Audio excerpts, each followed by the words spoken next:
You trip in front of a room full of people. Nobody laughs. Nobody says a word. But your face burns. Your stomach drops. Your whole body reacts like something actually hit you. Why does a moment with no physical contact feel so much like an injury? The answer is stranger than you think. Your brain does not fully separate the pain of being seen from the pain of being hurt. To your nervous system, they run through the same wiring. Embarrassment is not just an emotion. It is your body treating a social wound like a physical one. Start with what embarrassment actually is. It is not sadness. It is not fear, at least not exactly.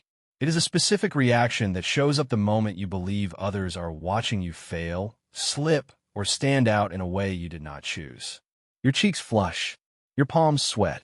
You might laugh nervously or want to disappear entirely. None of that is random. Every piece of it is your body trying to manage a threat. But what kind of threat is a red face, really? You're not in danger. Nobody is chasing you.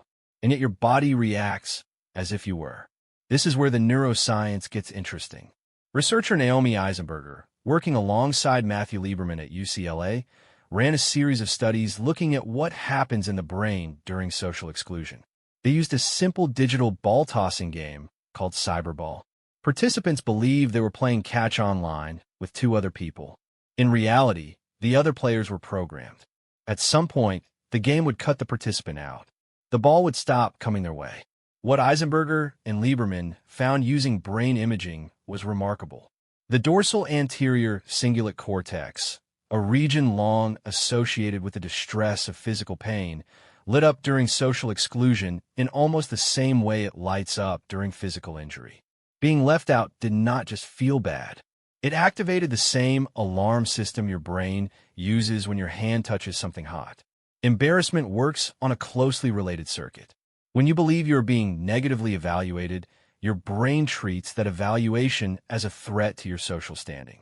And social standing, for most of human history, was not a small thing. It was survival. Think about it this way. For hundreds of thousands of years, humans lived in small, tightly bonded groups. Being embarrassed in front of your tribe was not just uncomfortable. A damaged reputation could mean less food, less protection, fewer allies when danger came. Your ancestors who felt a sharp, physical feeling jolt of shame after a social misstep were the ones who quickly corrected their behavior and stayed in the group's good graces. The ones who felt nothing kept making the same mistakes, and over time, that indifference could cost them everything. So evolution did not build embarrassment as a punishment. It built it as an early warning system. Fast, uncomfortable, and impossible to ignore, precisely because ignoring social threats used to be dangerous. But there is another layer to this.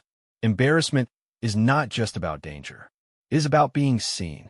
Psychologist Michael Lewis spent decades studying what are called self-conscious emotions, a category that includes embarrassment, shame, guilt, and pride. Lewis found that embarrassment does not appear in humans until roughly 18 to 24 months old, right around the same time toddlers begin to recognize themselves in a mirror.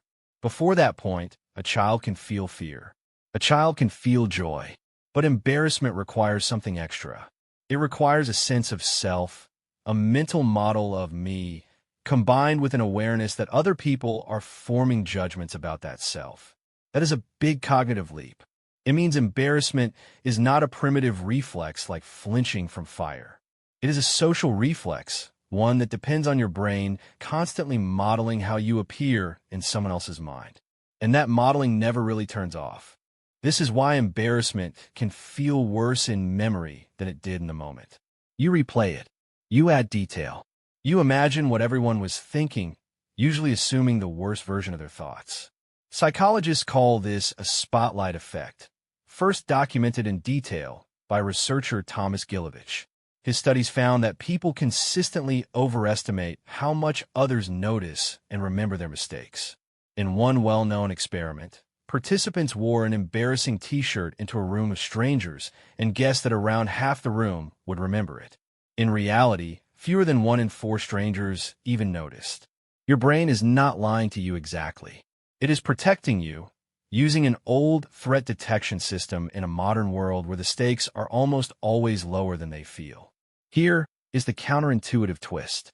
The physical sensations of embarrassment, the heat in your face, the tight chest, the urge to disappear, are not signs that something is wrong with you. They are signs that your social alarm system is working exactly as designed. The same circuitry that once helped your ancestors stay safely inside a group is the circuitry firing when you send a text to the wrong person or forget someone's name mid-introduction. And that overlap between physical and social pain goes both directions. Studies following Eisenberger's original work found that over-the-counter pain relievers, the kind meant for headaches, can slightly dull the emotional sting of social rejection. Not because rejection is imaginary pain, but because it runs, in part, through the very same neural pathway as a stubbed toe or a sore muscle. Your brain genuinely does not draw a hard line between the two. So the next time your face goes red after tripping in a hallway or saying the wrong thing in a meeting, notice what is actually happening. Your body is not malfunctioning. It is running a program written over hundreds of thousands of years, one built to protect a version of you that once needed the group to survive. You're not weak for feeling it intensely. You're wired for it. And maybe that changes how you treat the next person who turns red in front of you. Their heart is not just racing from nerves. Somewhere deep in an ancient part of their brain, an alarm is going off, the same alarm that once meant the difference between belonging and being left behind. You trip in front of a room full of people. Nobody laughs. Nobody says a word. But now you understand why your face burns anyway. It is not weakness. It is history.